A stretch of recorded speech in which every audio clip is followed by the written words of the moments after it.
So mom's working with the state government's health department for about 20 years. And initially she started off, she started her journey as a gynecologist there. But then while moving on, she has issues of asthma, so which kind of became an hindrance to her in the operation theatres because of that formaldehyde and all those sanitizers and all of that. Then she shifted into the admin bit. Now, because of her experience with link workers or these contract workers in BBMP, she became this point of contact for every contract workers in this west zone of Bangalore, BBMP. So she sits in the records office now. She works as an assistant to the MOH, who is the medical officer in charge for particular zones in BBMP. And so what she does currently is to maintain records of all the vaccines that they've gone, what is the number of deaths, what are the causes of deaths, and all the people who are working with them, all of them who are working with the COVID care centers. So she to interact with them, understand what they're going through, get everybody's signatures on their pay slips and all of that. So basically her work, while it was not like completely related to COVID patients and all of that, but she was very instrumental in getting the records right. If you didn't know what is a death count today, you will not know which places to barricade. If you don't know who's positive in which area, then you will not understand how much health workers you would require in that area. And also it was her kind of duty to kind of sit and figure out what are the number of actual workers on the ground than compared to what is happening on paper. So she was doing that, and irrespective of the lockdown, all of that, she had to leave early in the morning. So her routine would be like she had to get up say around 6 because all the transportation or that vehicle that we used to send from office was not there. The driver wasn't around, so they had to cut down budget for some reasons. And we were not supposed to move out during lockdowns, or at least in the initial time. So she had to go in bus, BMTC and all of that. So she had to get up at 6, prepare breakfast for all of them, prepare lunch for herself, and then leave by maximum by 7:30, so that she could get that first bus, walk for about 2 kilometers to reach her place of work from where the bus stop was. And then, I don't know, from there it was no contact for us because basically her phones were always busy because she had to keep talking to people, figuring out reports. It became even more tough when she digitalized the whole thing. She had to take inputs in WhatsApp. Yes. And all of that. And she's not that familiar. Okay. That also became an issue and all of that. So the reason I pointed that out, we could not even call her to ask her how she was or what she was doing. Okay. We were always busy, or to switch out the Wi-Fi, it would have gone to flight mode. So all of these happened. Somehow she managed to get it done. And then while coming back, that was really tough. Because buses were not open after 5. We had to go pick her up. I had to give like all kind of stories to cops because I could only tell them. It was my word against theirs. Yes. I could only tell my mother is working. I need to go pick her up. And she would just send me a picture of her ID card. But it didn't work out until I started going out volunteering, doing certain things. Yeah, that's how her work was. I mean, that seems like a lot. Because exactly what we wanted to know. We don't know what's happening behind the whole administration part.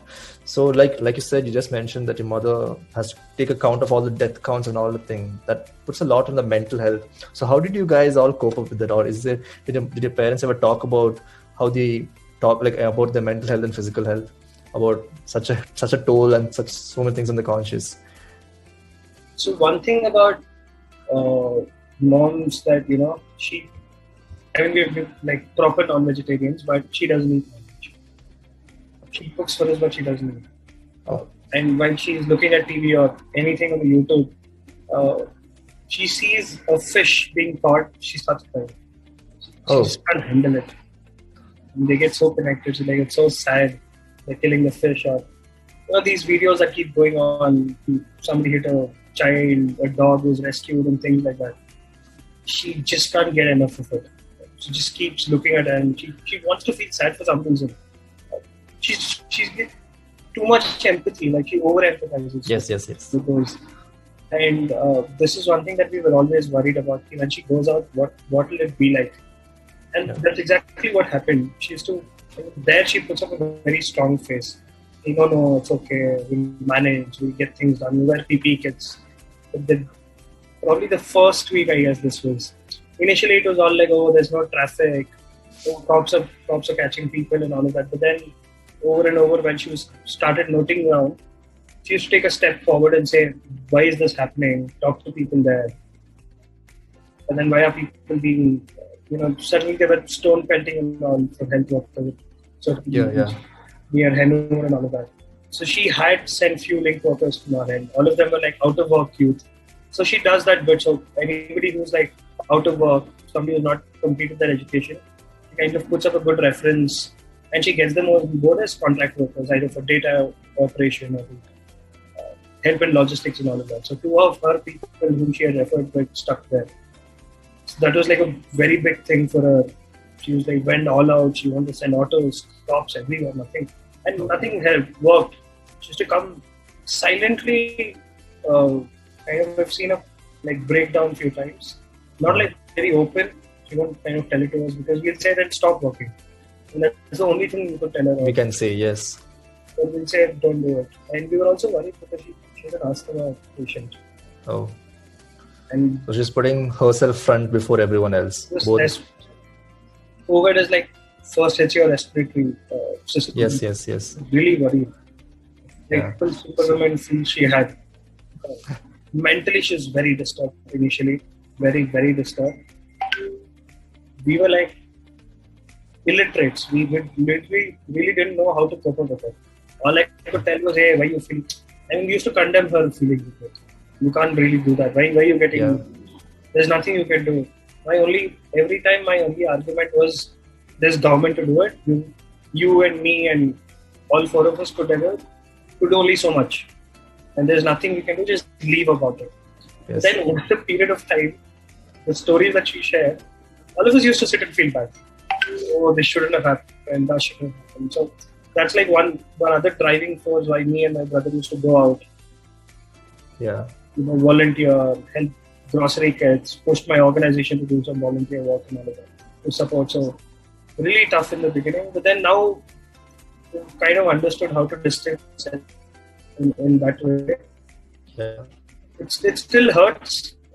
It still feels sad that how are you is like a big question now. But we can ask everyone now. Yeah. Plus, I think the seniors must be putting too much pressure on them too, right? Like. So seniors. So there are two types of seniors basically. One is this learned, well-educated, well-groomed senior who doesn't come out of his or her house, which is well settled inside. If they come out, they come with a convoy, go back with a convoy. Oh. And there's another senior who's very practical, who goes by the books, does not understand anything. Achha. Now, the first one, they didn't have a problem unless there's like a very big, what do you say? It was something so big that people had to get involved or media had to get involved. Like, you didn't quarantine the right complex, you didn't take the right count, you don't have the right set of bills and things like that. So that is only one. The second set of seniors, they were actually troublesome because these are people who are sitting in the chairs for about 30, 40 years in their lives. Yes. They don't understand flexibility. They don't understand work from home culture. Yes. They don't understand, going with the flow types, like figuring out what is the best solution. The only thing that they know is by the books. She had to go sign, like literally go sign every day. But everybody is shifting digitally, sending selfies. They said, no, you have to come sign. Yes. Records have to be sent manually. You will have to post it. You cannot WhatsApp it types. So that was more like a process following type pressure that she had. But they were accommodating. They were accommodating because she had experience. But if not for that experience, there are people where they had to wait for their seniors like 3 hours outside the office, even when nobody's there, just to prove the point that they're supposed to be there before senior times. So all of this has happened. So yeah, you're talking about how the seniors are two types of seniors: the one who go by the books and the one who actually understand the practical. The thing is, it's actually relatable because when my father is in the government sector and he keeps getting orders from above saying that you have to come here, you have to come there, and also even he had other comorbidities, and we keep asking him not to do that, just stay home. But again, central government and state government employees, we have to stick to what the rules are saying. Now, like I clearly you mentioned about the support you're getting from the health workers about stone pelting and stuff. Is that still happening right now, or was it just before in the initial stages? And along the society, what do your neighbors think about your volunteering work and your parents' volunteering work? Do they have a good opinion? Like, do they support you, or do they ask you to just stay at home and protect yourself? First, in terms of your harassment to your health workers, it's still happening. Not to the extent of stone pelting, but people don't respect you. They don't listen to your opinions. Like the other day, we were volunteering to cremate few bodies who were just discarded. So we have a small group who's doing that. So because it was this in the area, I had to go. So we attended that call. We had to cremate, like, help in cremation of 3 bodies.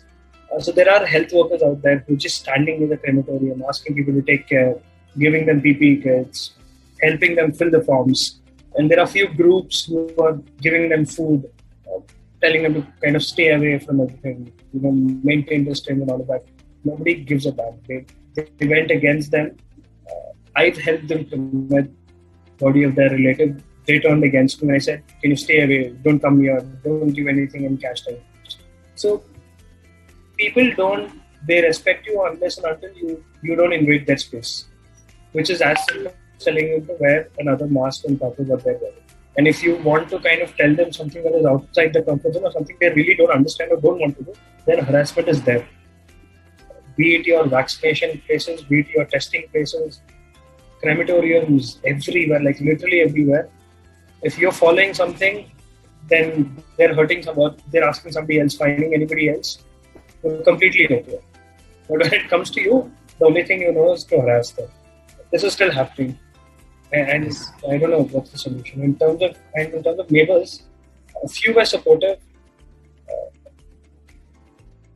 So earlier we were living in an apartment setting, the first wave. So the owner of that apartment where we were staying said, if you're going out and coming back and all of that, it's better to stay away, like stay somewhere else. At least people are going away so that you don't put everybody's health at risk. But we were like, no, we kind of wear PPE kits. We come back, we sanitize our clothes, we wash it separately. We don't hang it on the terrace also to dry. And we keep everything to us. So we're all safe. My parents are, we know how to keep ourselves safe. He's like, no, if this is happening, it's really getting tough for us. So they started sanitizing gates. So if I open the gate, park my bike inside, they started sanitizing the gate. And earlier, all of these sprays were not there. So you literally pour like ml of used to sanitizer. All that sanitizer into it. That was troublesome. But then at one point, we offered help to all the maids who were coming to the apartments, all the housekeeping or whoever domestic help they had. Me and my brother used to distribute grocery kits from outside. So we got few funders on board, and when they were not paid, we paid for their 2 months salary. We gave them grocery kits from our end. Mom helped through, she bought paracetamol and things like that, all the medical stuff. Dad was able to arrange some work for them, just in case, to kind of wash our cars and all of that. So when we gave that support to people in the apartment, or to the domestic help who was coming to their homes, then they kind of felt good about it. Sure. It stopped being a little bit messy about that. And they started asking us more. And then it kind of worked out. Yeah. But otherwise, it was a very tough thing. But now where we are staying, it's like an individual place where we're just the only ones in the building. Yeah. But neighbors didn't talk to us in the beginning. They saw us going out. Only one question that was consistent was, we were like their own Swiggy guys.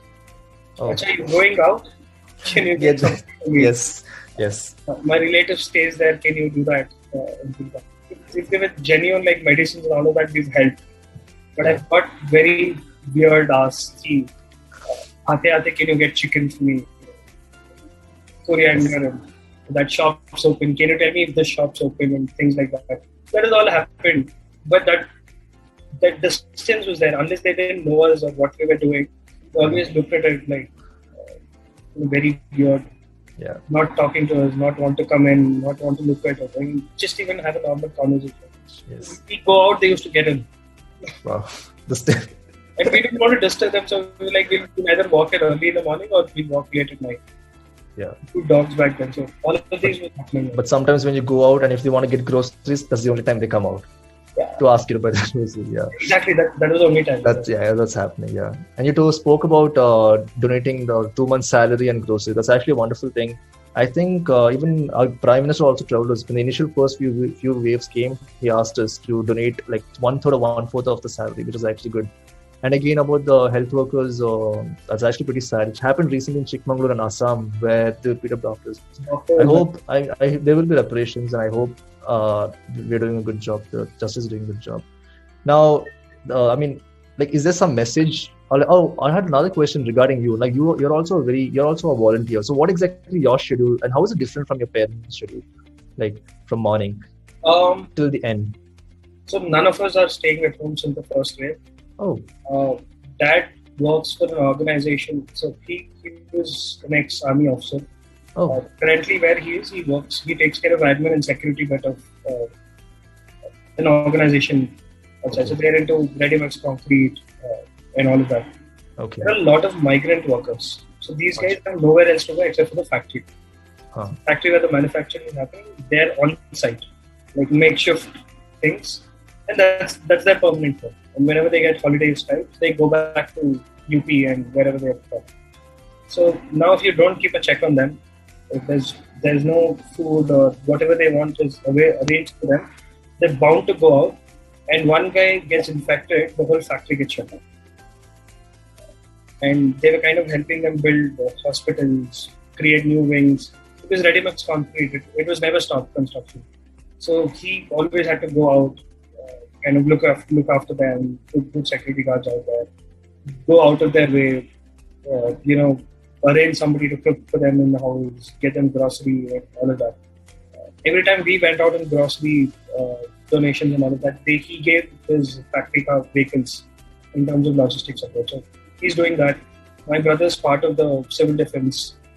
He was there first day, he was sitting actually in the war room, helping them set up ham radios and all of that. Oh, he's a ham radio. He has a license? No, he was helping them set up like logistics. Okay. I don't know if he's completed, but both of us were studying for the exam. Yeah, even I am studying for the exam right now under Satyapal, I guess, in Country Stadium, Dr. Satyapal. He's a civil defense ward. So yeah, even I want to do something. So that's why even I am applying for the exam. Sure. Getting it soon. IIH or something, right? Yeah, IIH, yes, IIH. Yeah, he's a professor over there, yeah. Correct. So even I want to help them, so even I'm trying to learn the ham radio. But it's wonderful that there are more people in Bangalore because it's very, like, people don't know much about the ham radio, importance of ham radio. It's wonderful, yeah. So he was doing that and he also helped the whole of Gatlandpura region. He helped the police map out the barricading in terms of where you need to put barricades, what are the choke points, how many volunteers. So he helped them mobilize volunteers as well. Be it road track or college friends club and all of that. So he was always there.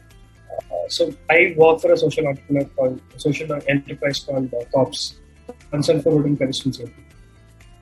So I lead the team there as program manager, now program manager. So kind of look at everything. Again, it's still an NGO, but then we kind of realized COVID time that's more important than road safety. We're not moving away.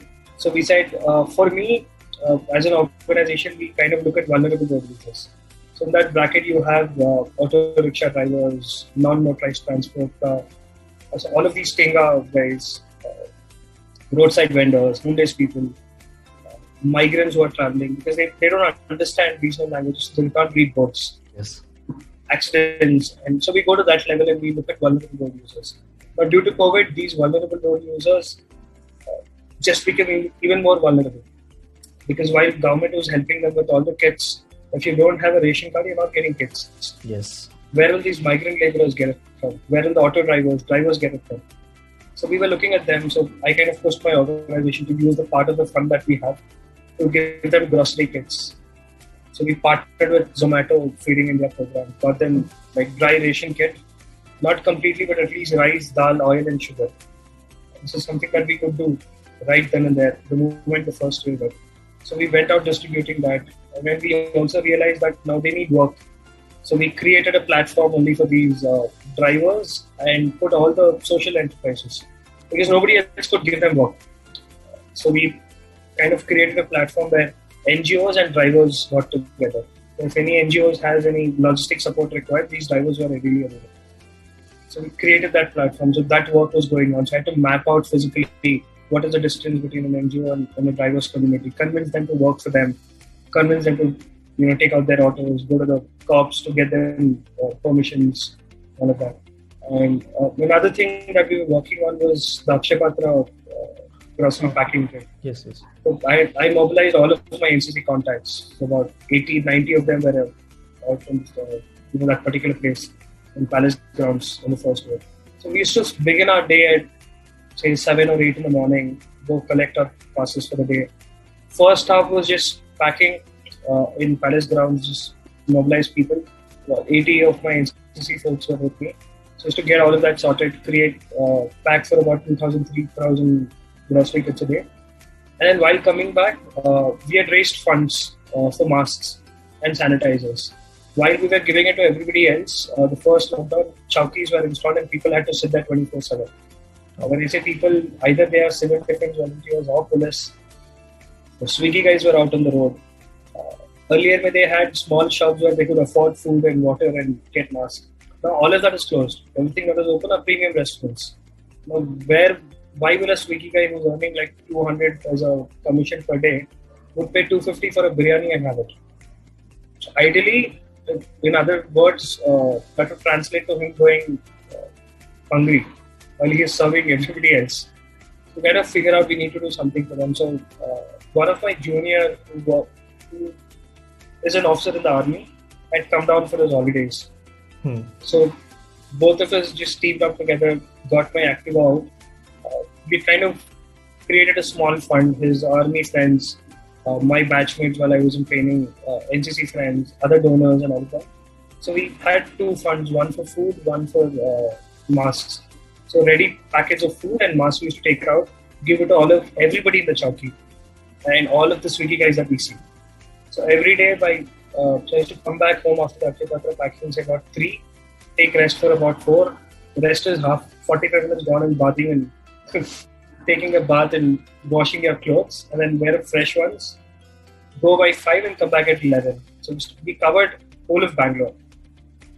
Not in terms of Swiggy was only less 200, 300 we could help. But in terms of masks and sanitizers, we covered every chowki in Bangalore in the first and second wave. That was a routine. Now, second wave, it was more.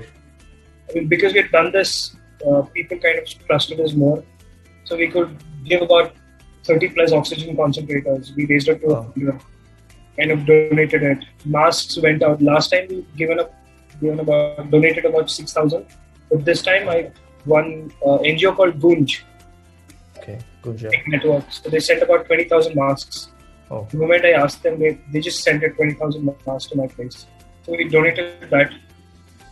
Whoever asked it. Highlight was I could give about 4,000 masks to these forest range. So these are literally out of the thing. Yes. And nobody actually cared about them.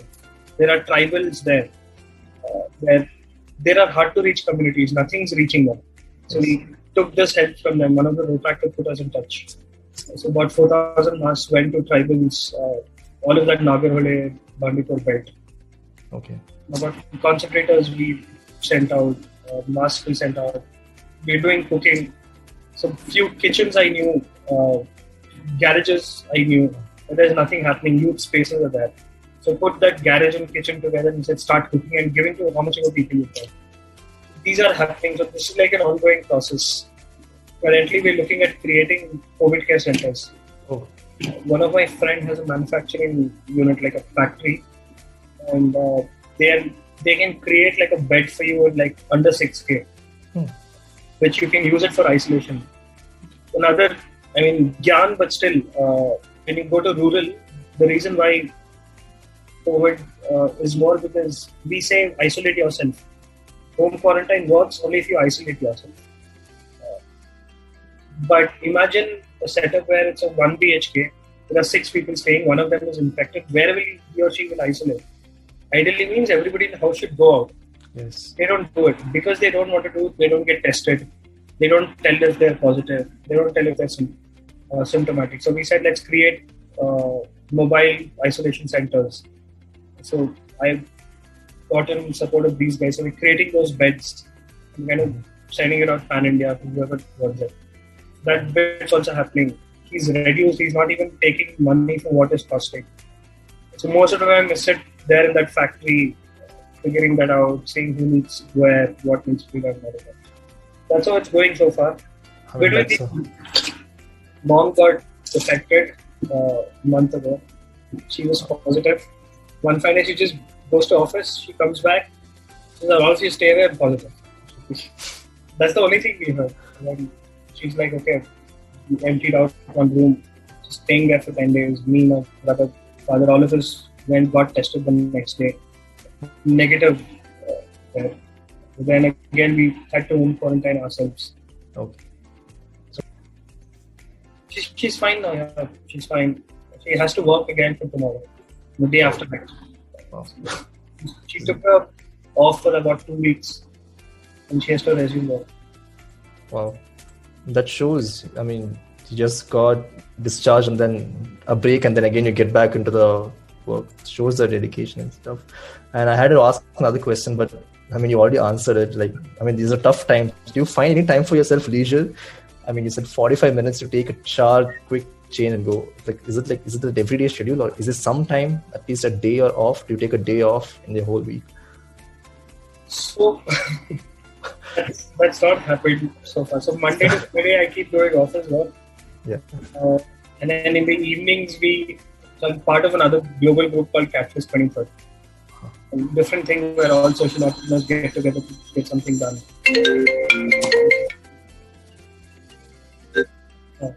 So that's another group, and most of them are not Indians or they don't follow IST, so their time zones are different. Achha. So evenings, I have to sit and calls with them, understand what they're doing. So my role is more support role. So to sit on meetings to understand what they're doing in the beginning. That eats away most of the time. And then weekends where I have no time to get on to. Go track and all of that. So it takes a toll sometimes. I'm really hoping that physical event starts happening more. Because then you have a reason to say no. It's too far or already elsewhere. Otherwise, now online way, they know it's just a click away and you can keep going. You can't give an excuse to that saying something. So yeah. So pretty much your hands full. So you have to do a lot. The portable bed isolation chamber, the food delivery, the grocery delivery, and then with the international clients, a lot to do with them. It's a very wonderful thing. So, I mean, we're almost done with the conclusion. So, if you had to give a final message from your side, from your parents' side, what would it be to the society? Regarding anything to take care of us, anything. One thing we believe that everybody's taking care of themselves. Whoever is going out, I really don't believe that people are just going out for the sake of it or to see the fun. I really don't believe it when everybody or anywhere people say, they're just going out, you're putting everybody at risk. For a fact, I know if you're going out, even at these times, even after seeing, because first wave, you would not have seen people in your close circle getting affected. Second wave, we have seen people losing lives. In spite of it, if you're going out, it really means you're going out because that's your need. It's a roti kapda makan ka issue, otherwise you wouldn't go out. One for them is, you really need to take care of yourself. At any given point of time, you don't need big PPE kits or costly sanitizers or fancy equipment to stay safe. You just need 2 masks. You need to wash your hands and just keep yourself safe and not eat outside and go mingle with people and all of that. That's one thing. The second thing is for everybody who's going out to work there, your mental stability is more important. So spend more time with your family. Talk out, if not with your family, at least there are lots of people. So the reason why I keep doing so much is because you don't have time to sit and think, where you get bogged down by thoughts. So over communication is one thing that I'd like to say. Be it whatever age group you're in, you're working, you're not working, you're studying, you're exploring, whatever. Just reach out to people, like random people, and just rant it out. Whatever it is, that really helps me, and it really feels good. Third thing is, in whatever way you can, please go out and do something. I mean, when I say go out, not like literal sense, but go out of your way and try to help someone in some other way. Because we've made this practice, we've told everybody to just keep a pot outside their house, cemented it, and say whatever food you want to keep it.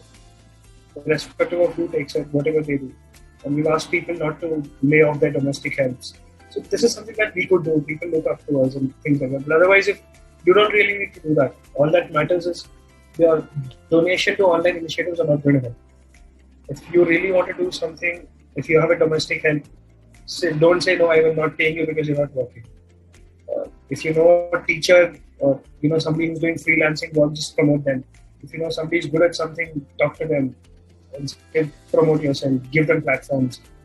Just over communicate them. That's the only thing that we could do now. And that's like the most efficient help we could do. Not in terms of monetary or donations and whatever you do. I don't know too much, but yeah, these three things is what we are working on. 1, stay safe.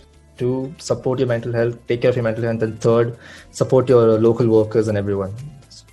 That's actually good. And I hope it was really wonderful knowing a lot about you. And I hope that more people right now for our age who have the manpower come out more and volunteer. So thanks a lot, Chetan. Thanks a lot.